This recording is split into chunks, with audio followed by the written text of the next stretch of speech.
tell us a little bit about yourself and how you got to Jamaica. Well, actually, I am officially from Lebanon. I end up in Canada, and when I was living in Canada, I faced lots of medical issues, especially skin and eczema, and lots of complication. And then I thought maybe I can go somewhere where it's nice and hot, different weather. And I end up in Jamaica, call my community, Muslim community, and end up in Jamaica.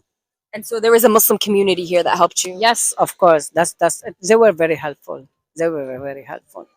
5 cultural shocks I suffer when I moved to Jamaica from Cuba. Hi, my name is Flor. I am Cuban and I live in Jamaica for 21 years now. And up to this day, me not stop for shock over them 5 cultural things here. Yeah, my people, 10 people arrived by boat from Cuba in a St. James. Look on a little piece of boat, people. To show you how life hard. The people they not no light in their country, hurricane mash up their country. And they see Jamaica as the paradise. Asians see we as the paradise because they never come up on boat. I just Jamaican alone don't see us as paradise. With the runway, I got other country when we can turn up and make the country a better place. See America Trump win and go and send back everybody at the yard when I feel it there. See, we need to adapt. We need to send back everybody at the yard when I feel there. See, the China then come and then they reach out faster than we because we can unite. You get to me and say Jamaica paradise. Leave a like or comment on the video if you agree with me. Hi guys, welcome once again to my YouTube channel.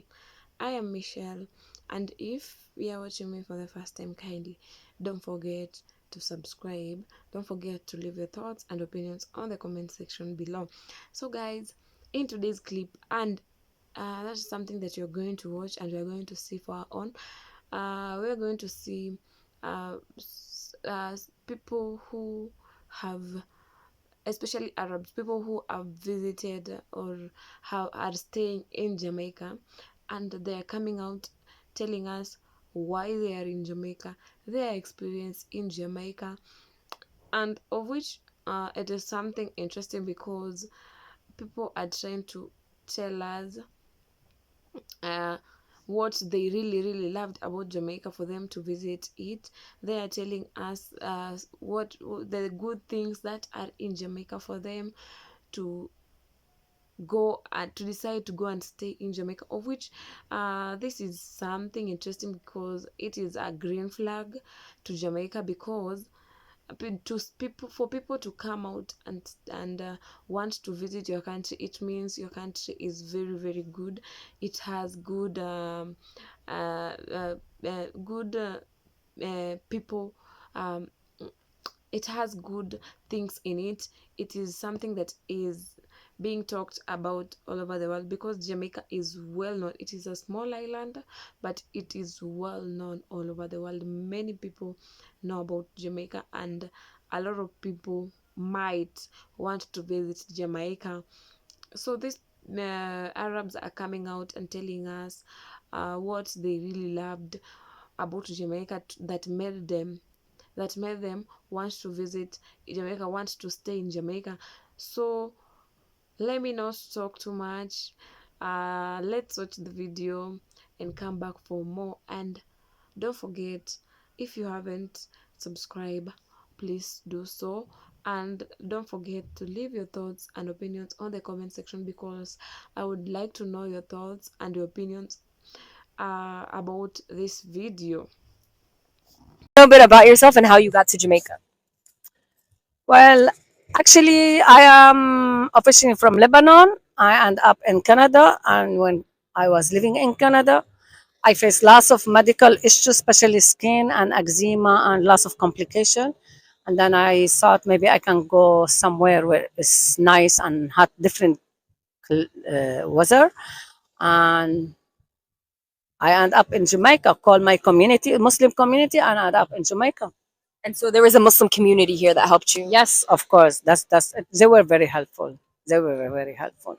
And also when I came here, it's just like all my condition disappeared and I felt normal and healthy and everything was like Because of the sun.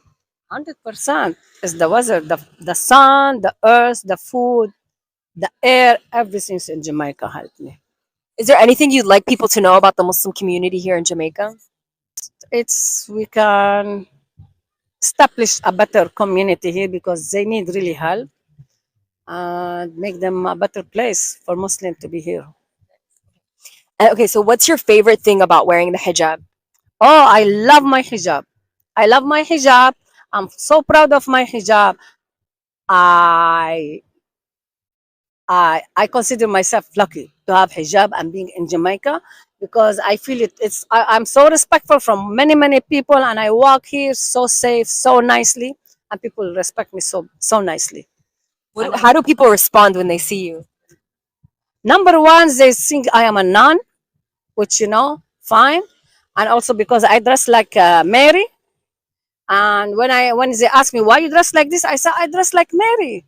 And they surprised that I believe in Mary, which we love Mary, we respect her, and even Jesus. They were so surprised, so in shock. There are a lack of information about Islam, what we know, what we love, what we worship, and there's lots of information about Mary and Jesus, and that's why I'm happy to walk on the road with my hijab and talk about it. And is there any challenges that you faced in your life, not just in Jamaica, but while wearing the hijab? Personally, no, not really. But my daughter did. My daughter did face lots of challenge, lots of them. And but we're working on it. We're working on it, and we try to, to inform people that this is not the Islam what they hear on media. They have to search for real Islam, and when they found it, they know what Islam is. It's about love, unity, care, share, and spread peace. And that's what I like to do here. And I love my life here. Nice, beautiful. Thank Anything else you want anybody to know about you? Me, I'm a story myself, and I do what I can do for spreading peace and goodness around, and that's what I like to do, and that's my journey. Yeah, and I love it. Beautiful. Yeah, thank you. Thank you. That's perfect. Sounds great. 5 cultural shocks I suffer when I moved to Jamaica from Cuba. Hi, my name is Flor. I am Cuban and I live in Jamaica for 21 years now. And up to this day, me not stop for shock over them 5 cultural things here. Number 1, food for breakfast. Me say, come morning time, me could not believe me I see where I come from, Cuba. Breakfast time is barely a little sip of coffee if you're lucky. If you are a little bit more privileged, you may have some cow's milk and maybe a little bread. Member says 21 years since me left. But this is what me remember about the Cuba I left behind. You see, when you reach a Jamaica now, me say boiled dumpling, me say liver, me say kidney, me say ackee and saltfish with dumpling and food, me say rice and peas and all that dinner and morning time. Up to this day, me not exaggerate, me not tell no lie.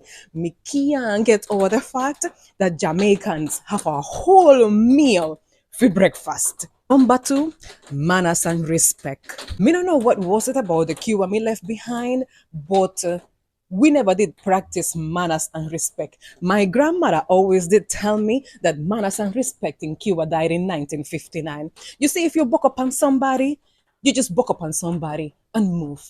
You see, if it's morning time, you just wake up and move. You see, if it's evening time, you just walk through and move. But you see, in a Jamaica now, you better practice your manners and respect. You have to say good morning. You have to say good evening. You have to say good night. If it's a night time and you know I go asleep, you still have to say good night. If you buck up on somebody, you have to say sorry. You have to say sorry. You have to say sorry. You better say sorry. Boy, me wish Cuba will take up back manners and respect. Number 3, eating out. You see the Cuba I left behind, going to restaurant? That was not in my vocabulary. The liquor restaurant that did exist were owned by the government, and let me tell you, you don't want to name that food there. Eating out for my family was almost like a taboo because we were so afraid that we will get sick. So every time we will travel to another province for health reasons, for whatever reason it would be, we carry our own food, we carry our own liquor buckle with juice and them thing there fi eat, and you will not eat out because you don't know where them process them food, you don't know what did they in that food, and there was no guarantee that you will find food a road. But you see, Jamaica now, you just go a restaurant. You don't need no special occasion. Restaurant just dead. You have fast food restaurant, you have regular restaurant, you have cook shop, you have people that sell a roadside pan chicken and them thing there. A different culture this. Number 4, Elpa. I mean, no say everybody in Jamaica don't have no Elpa. Wagwan peeps. So, what do the late Jamaican Prime Minister Edward Seaga, British author and socialite Lady Colin Campbell, and former Miss Jamaica as well as Member of Parliament Lisa Hanna have in common? It would be that all three descend from persons who fled the Levant and came to the island of Jamaica fleeing religious persecution in the late 1800s and early 1900s. Although known as Syrians in their native Jamaica, their ancestors were originally from places such as Palestine, Lebanon, and Syria. Unlike the Chinese and the Indians who preceded them, the Syrians who found themselves on the island of Jamaica found themselves there as religious refugees and not indentured laborers. Many of whom were Christians, specifically members of the Greek Orthodox Church, and were fleeing the expansion of the Ottoman Empire, and upon arriving to Jamaica, quickly had to adopt Catholicism or the Anglican Church, finding no Greek Orthodox Church on the island. As I said, while in Jamaica they are known as Syrians, they do have their roots in Palestine, Syria, and Lebanon. Reasons being because as time goes on, borders change. They brought with them names such as Issa, Mahfoud, Azan, Hassad, and many others. As time marches on, Syrian Jamaicans continue to leave an indelible footprint on the island. Aside from Syrian bread, which is their contribution culinary-wise, the one and only Abraham Elias Issa, grandson of a Palestinian man from Bethlehem, is known as the founding father of Jamaican tourism.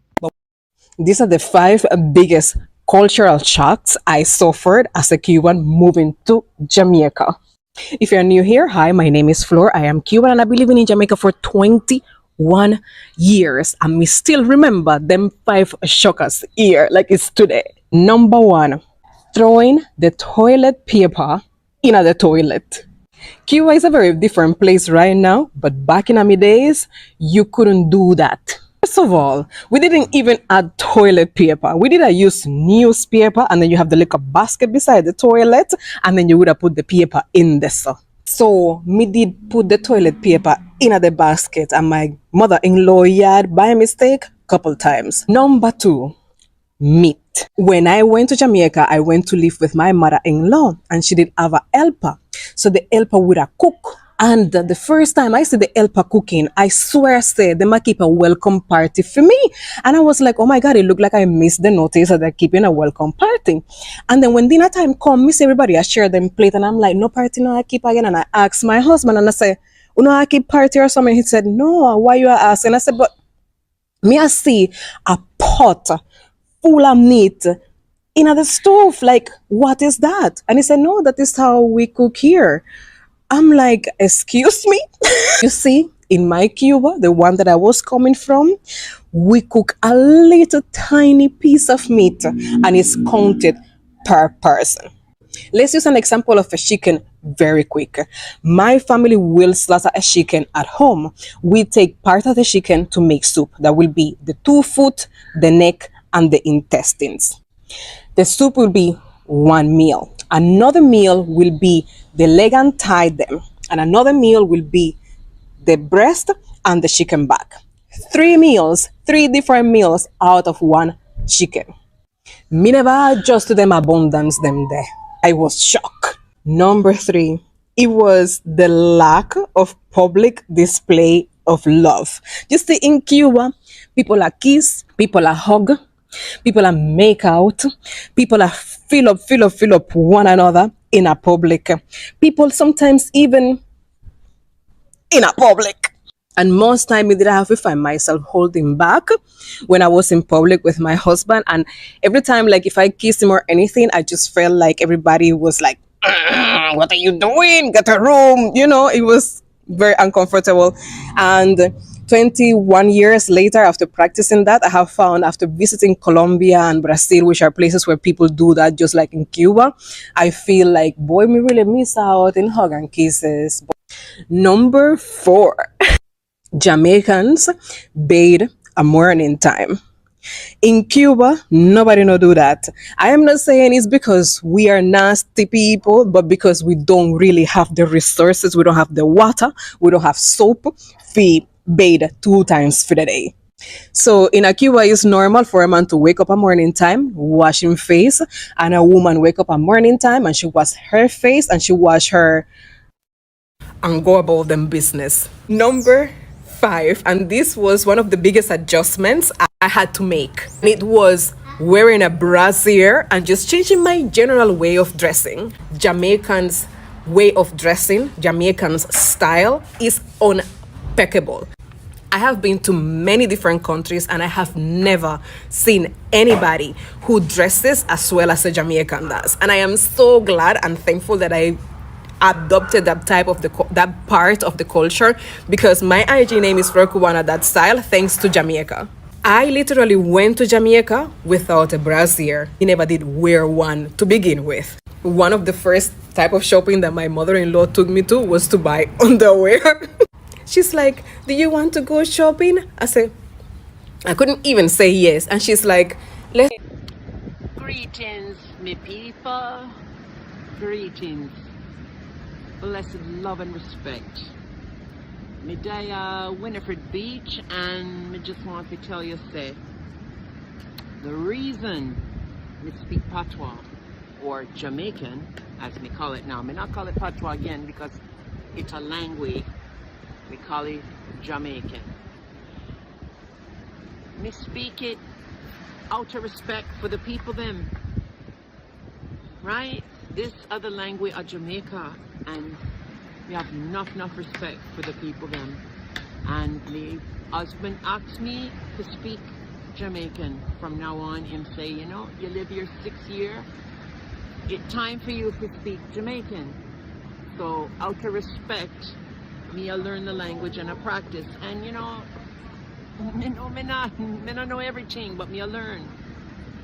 And this morning in the grocery store, the cashier was laughing, young gal, laugh and a laugh and a laugh at my patois. And me just make a joke and say, boy, it must sound funny to hear the Canadian accent. I speak Jamaican. And me just make a joke out of it. And she said, oh, please stop speaking patois. And I say, why? And she said, because it make me laugh so much and I feel embarrassed. I said, it's okay. You can laugh. I'm in a business. Me not stop chat. Anyway. Oh, anyway. I guess that's not Jamaican to say anyway. Alright, so the water cool. A Christmas weather this, them say, right? But enough wind and anyway, be blessed. Hi guys, welcome back once again. I hope you have all watched the whole clip and you have seen that a lot of people and I love Jamaica and they have different reasons. And have you ever wondered why a lot of people, especially Cubans, love Jamaica? Not only because it's their second home, but it comes way along, and it's not only of the location, but it comes all along from history, opportunity, and culture. uh, for the longest time, these people have found Jamaican music very interesting, and music as the main driver of them loving Jamaican music. Spreads a lot of message to these people. These people find Jamaican music very interesting because they learn from this music, and they find this music as a way of educating themselves about the history, because Bob Marley is one of the most popular musician, and many people, especially youths, learn and feel like these songs are encouraging to them. They feel like it talks more about their countries, that might when their country might have political instabilities. So they find this song educating, this they find this song telling more, teaching them. So I think this is one of the main reasons why these people love Jamaica. And another thing is that they are trying to put Jamaicans beats in their own songs. This is what to tell you that these people really love Jamaica and really love their songs. Shared struggles and messages. They find that they feel like they have shared the same struggles. They feel like they are experiencing the same struggles they are experiencing.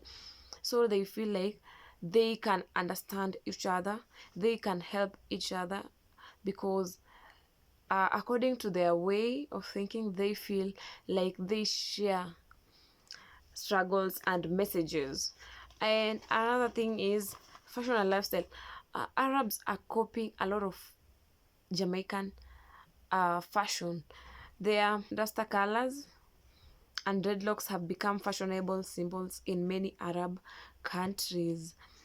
Dancehall inspired slang style and streetwear are now part of Arab youth culture, especially in urban centers.